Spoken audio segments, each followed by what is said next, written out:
Salut à tous, bienvenue sur cette nouvelle vidéo. Donc j'en profite une fois de plus que l'appartement ne soit pas loué. On est au mois de novembre, donc c'est un petit peu le mois pourri en location saisonnière, un petit peu pour partout, que ce soit à Reims ou même à Bordeaux, Paris.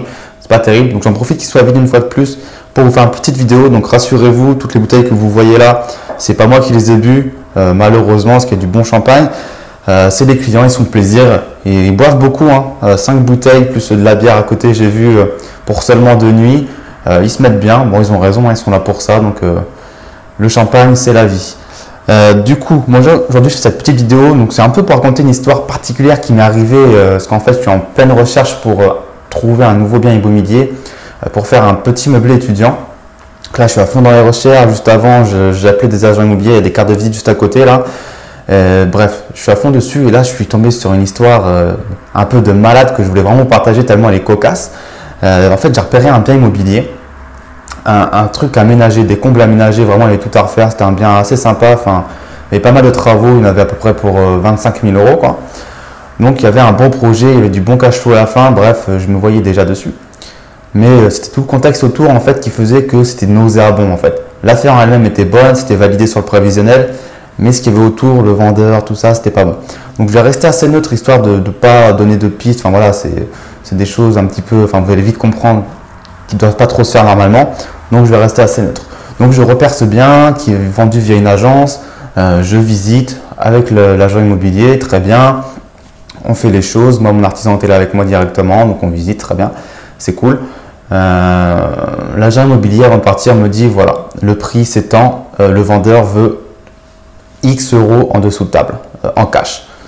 Donc moi, j'étais jamais confronté à la situation, donc je suis resté très neutre, j'ai fait ok, très bien, on se tient au courant, au revoir. Puis j'ai parlé avec mon artisan du montant des travaux, enfin voilà, je suis resté très neutre.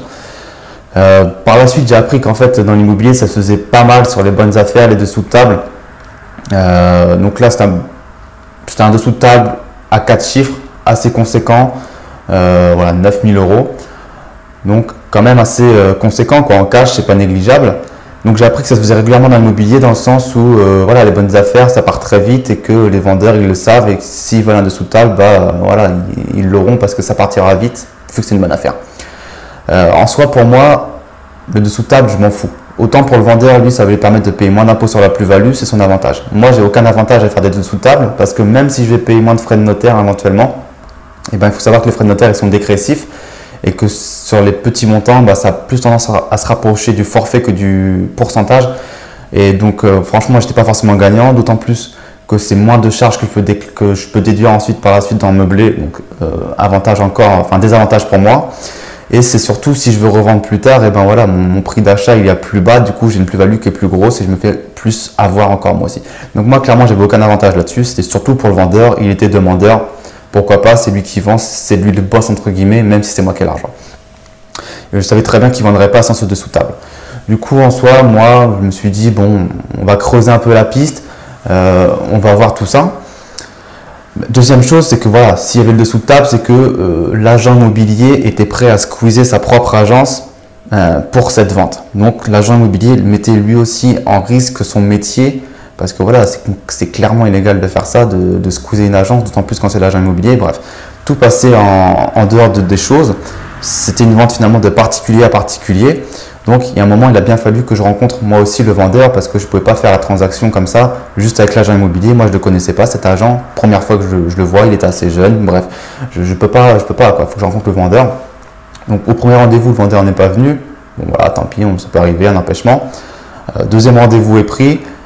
Dans son lieu de travail, donc je vais rester assez neutre, je vais pas dire ce qu'il faisait et tout, mais bref, c'était dans un quartier de Reims qui n'était pas forcément un des meilleurs, il faisait, c'était le soir vers 20h30, donc il commençait déjà à faire nuit, je rentre dans son lieu de travail, qui font franchement montrer une activité vraiment pas florissante, j'avais checké sur internet ses bilans, il les déposait plus depuis 2013, bref on sentait que ça allait pas quoi, et en fait j'ai appris que ce vendeur avait également un liquidateur, donc vous voyez quand je dis que c'est nauséabond, c'est vraiment ça s'enfonce et c'est pas fini.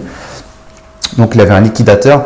Donc moi d'un côté je me dis voilà, le prix de vente affiché chez le notaire va être bas, j'ai déjà peur de la préemption de la mairie et en plus de ça j'ai peur que le liquidateur se pose la question de comment ça se fait que le prix soit si bas auprès de du notaire et qu'il se pose des questions et qu'il vienne me chercher, qu'il cherche à savoir pourquoi le prix de vente chez le notaire est si bas quoi. Parce qu'en fait, l'argent que le notaire allait percevoir allait directement aller dans la poche du liquidateur pour rembourser les dettes, quoi. Donc c'est aussi peut-être pour ça que le vendeur voulait faire un dessous de table, pour se récupérer aussi du cash à lui, qu'il en garde un peu dans cette affaire, quoi. Du coup, je me suis dit, ouais, ça me dérange un peu, j'ai pas envie qu'un liquidateur vienne me voir en me disant comment ça se fait, enfin bref, voilà. Du coup, voilà, on a le rendez-vous avec l'agent immobilier, moi et le vendeur, dans son lieu de travail. On est tous les trois debout dans son tout petit bureau à 20h30 un soir. Bref, c'était pas très serein. Je me suis dit, je vais me faire saigner là. Et du coup, le vendeur, voilà, on parle un peu. Et très vite, je comprends que le mec, il est complètement pété, il est sous tease. Enfin bref, vous voyez ce qu'il y a là. Il l'avait complètement dans le sang, le mec. Il sentait pas bon l'alcool. Enfin, il était pété, quoi. Et là, dans ma tête, je me dis, mais quel délire, quoi. Je suis là, moi j'arrive, le mec est pété, il sait pas me recevoir. Enfin, je sais pas, il est demandeur de 9000 € en cash, il n'est pas capable de me recevoir et de parler franchement. Alors certes, il parlait franchement, hein, c'était un mec, c'était Patrick Sébastien numéro 2, il faisait des blagues, mais d'alcoolique. Et en fait, il pensait que j'arrivais, que j'avais déjà 3000 € en cash, en acompte, et que la transaction allait se bloquer le soir même. Et lui, le mec, a l'audace de me dire, voilà, moi je pensais que vous aviez 3000 €. Moi, vous inquiétez pas, les 3000 €, je les prends, je les mets dans mon coffre-fort. Il se retourne, il me montre son coffre-fort, et son coffre-fort n'était rien d'autre que son frigo. Et là, il se retourne et me regarde, ouais, je les mets dans mon frigo, il n'y a pas de souci, vous inquiétez pas. Et il me regarde en rigolant comme un gros niais, enfin voilà, comme quand on est sous tease, quoi, sous alcool. Et là, dans ma tête, je me dis, quel gros délire, quoi, le mec, comment il peut être sérieux. Et là, très clairement, enfin, j'ai tout de suite tout stoppé, j'ai dit, voilà, monsieur, enfin, j'ai dit à l'agent, écoutez, là, ça va pas le faire. Qui a un dessous de table, allez. Je dis pourquoi pas, enfin voilà, même s'il fallait sortir l'argent, que c'était un peu compliqué, c'était pas ce qui me rebutait le plus.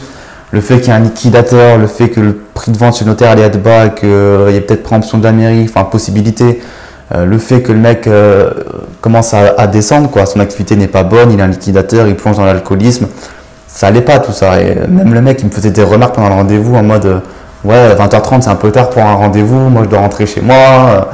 Bref, le mec n'était pas du tout commercial pour un sou. Donc voilà, c'était très riche en enseignements, c'est une expérience très sympa, mais je suis bien content de ne pas l'avoir acheté. Enfin, bien content, non, parce que l'affaire était bonne, mais voilà. Je sais qu'il faut prendre des risques dans l'immobilier, dans les affaires, il faut être un peu borderline des fois. Mais là, j'ai estimé que c'était un peu trop loin, donc dites-moi d'ailleurs dans les commentaires ci-dessous ce que vous auriez fait, comment vous auriez réagi, si ça vous est déjà arrivé, ce genre de situation.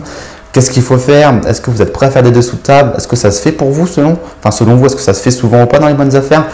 Enfin, dites-moi, moi c'était vraiment une grosse découverte là-dessus. J'ai appris beaucoup de choses du coup. Et du coup, voilà, je suis très curieux d'avoir votre retour d'expérience à vous. Donc dites-moi dans les commentaires ci-dessous ce que vous en pensez. Et moi, je vous dis à très bientôt. Et j'espère que je vais trouver une affaire un petit peu plus safe que ça. En tout cas, je croise les doigts et je vous en parlerai très bientôt si ça arrive. Moi, je vous dis à très bientôt sur clubmillionnaire.fr. Bonne journée à vous. Ciao, ciao. Au fait, n'hésitez pas à télécharger ci-dessous le petit livre que j'ai écrit et qui retrace comment j'ai pu acheter à 21 ans, sans salaire et en tant qu'étudiant, mon premier appartement pour le louer. Je vous dirai tout de A à Z, de la recherche du bien à la négociation, au financement, à la mise en place de locataires, gestion, travaux, etc. Il vous suffit juste pour cela de me laisser votre adresse email ci-dessous et je vous enverrai ça immédiatement. Je vous dis à très bientôt. Ciao.